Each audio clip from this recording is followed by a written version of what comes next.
আসসালামু আলাইকুম, আমি রাব্বি আহমেদ। আশা করি সবাই ভালো আছেন। আজ আমি আপনাদেরকে নিয়ে চলে আসলাম বরিশালের হিজলা উপজেলার একটি ঐতিহ্যবাহী শিক্ষা প্রতিষ্ঠান, যেটি দীর্ঘদিন ধরে কাওয়াইরি স্কুল অ্যান্ড কলেজ নামে পরিচিত। চলুন এটার ইতিহাস সম্পর্কে কিছু জেনে আসি।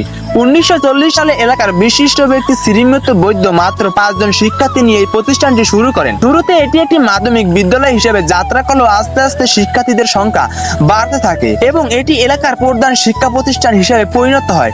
পরবর্তীতে 1947 সালে 14 আগস্ট আনুষ্ঠানিকভাবে মাধ্যমিক বিদ্যালয় হিসেবে স্বীকৃতি পায়।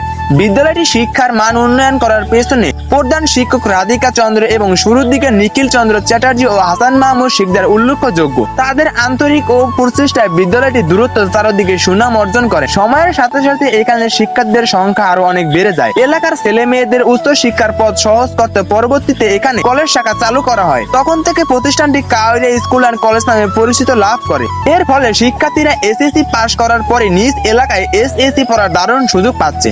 বর্তমানে এই প্রতিষ্ঠানটি অনেক দক্ষ শিক্ষক আছেন এবং শত শত শিক্ষার্থীরা পড়াশোনা করছেন। এই প্রতিষ্ঠানটি শুধু পড়াশোনার মধ্যে সীমাবদ্ধ নয়, বরং শিক্ষার্থীদের মানসিক বিকাশের জন্য এখানে নিয়মিত সাংস্কৃতিক অনুষ্ঠান ও খেলাধুলা ও নানান সামাজিক কার্যকর আয়োজন করা হয়। প্রতি বছর এখান থেকে পাশ করে অসংখ্য শিক্ষার্থীরা দেশের নামি দামি বিশ্ববিদ্যালয়গুলোতে পড়াশোনার সুযোগ পাচ্ছে এবং সমাজে বিভিন্ন জায়গায় অবদান রাখছে। আধুনিক শিক্ষার সাথে তাল মিলিয়ে এই প্রতিষ্ঠানটি দীর্ঘদিন ধরে আরো উন্নত হয়ে যাচ্ছে। ধারাবাহিকতায় বর্তমানে এখানে উন্নয়নের ছোঁয়ায় নতুন ভবনের কাজ চলমান ভাবে এগিয়ে যাচ্ছে। পরিশেষে বলা যায়, কাওয়াইরি স্কুল অ্যান্ড কলেজ কেবল একটি শিক্ষা প্রতিষ্ঠান নয়, এটি হিজলা উপজেলার মানুষের স্বপ্ন আর ভরসা এই অন্যতম বাতিঘর। আজ এই পর্যন্তই। আল্লাহ হাফেজ। সকলেই ভালো থাকবেন। আবার দেখা হতে যাচ্ছে নেক্সট কোনো নতুন ভিডিও নিয়ে। আর অবশ্যই কমেন্ট বক্সে এসে জানিয়ে যাবেন আবার কোন স্কুল নিয়ে ভিডিও দেখতে চান। আল্লাহ হাফেজ। সকলেই ভালো থাকবেন।